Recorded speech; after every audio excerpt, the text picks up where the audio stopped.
That's quite a warning. Imagine America losing Los Angeles. That's the claim of a leading earthquake expert, saying California is not ready for a major quake, one that goes far beyond the devastating 1994 Northridge earthquake, where we could see the loss of life and homes, not to mention the emotional hardship, if and when a powerful earthquake rocks the San Andreas Fault. On the phone with us, Lucy Jones, U.S.G.S. Science Advisor for Risk Reduction. And Lucy, you gave a lecture this week, the title, Imagine America Without Los Angeles. Why did you choose that title? Well, the subtitle was Natural Disasters and the Complexity of Modern Society. So we're not talking about killing everybody in Los Angeles. The life loss will probably be small.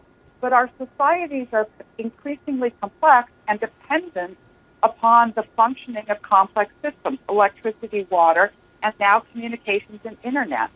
And each time we make life better with modern society, we're increasing the vulnerability. And it has actually been 20 years since the last really damaging earthquake in the United States, which was Northridge. And when the Northridge earthquake happened, the World Wide Web did not yet exist. And so think about everything about our economy that's dependent on that, and we really don't know how it's going to function during a big earthquake. We're actually showing some amazing footage that we have from 1994. What is the scenario that you're projecting if an earthquake of this magnitude hit on the San Andreas Fault now?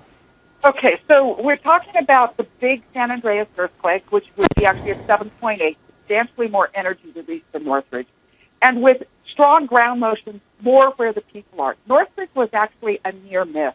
The really strong ground motions were up in the mountains. So we're looking at the San Andreas, what we call the shakeout scenario. We did the evaluation a few years ago, came up and said $200 billion in losses, with the business interruption costs doubling the cost of the event.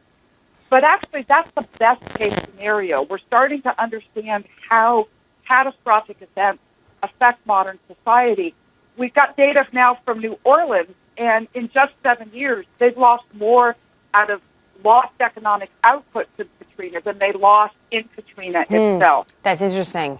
That's interesting context for us. Lucy, we hope you come back on the program. We always like talking to you, and as a Californian, I always got my eye on some of this earthquake news, as do some other members of our team. Lucy, great to have you back with us. Thank you very much.